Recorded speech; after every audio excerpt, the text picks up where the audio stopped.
રાજકોટ શહેર વિસ્તારની અંદર રાજકોટ તાલુકા પોલીસ સ્ટેશનમાં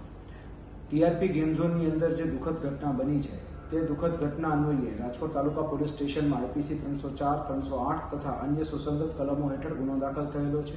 જેની તપાસ એસીપી ક્રાઇમ બ્રાન્ચ ભરત બસિયા દ્વારા ચાલુમાં છે.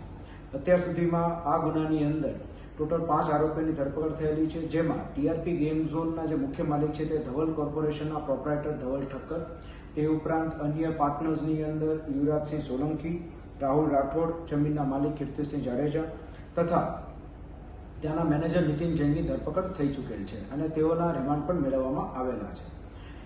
હાલ અમારી પાસે એવી માહિતી આવી છે કે જે અન્ય મુખ્ય સંચાલક હતા તેવા પ્રકાશ જૈનનું આ દુર્ઘટનાની અંદર નિધન થઈ ચૂક્યું છે, જે ડીએનએ ટેસ્ટિંગના આધારે સાબિત થયું છે. આગળ વધુમાં જે ટીઆરપી ગેમ ઝોનમાં જે દુર્ઘટના બની છે તે અન્વયે અન્ય પુરાવા અને દસ્તાવેજી પુરાવા મેળવવાની કાર્યવાહી હાલ ક્રાઇમ બ્રાન્ચ દ્વારા હાથ ધરવામાં આવેલ છે અને જે કંઈ બી અપડેટ હશે એ અમે તમને આપતા રહીશું. જય હિન્દ.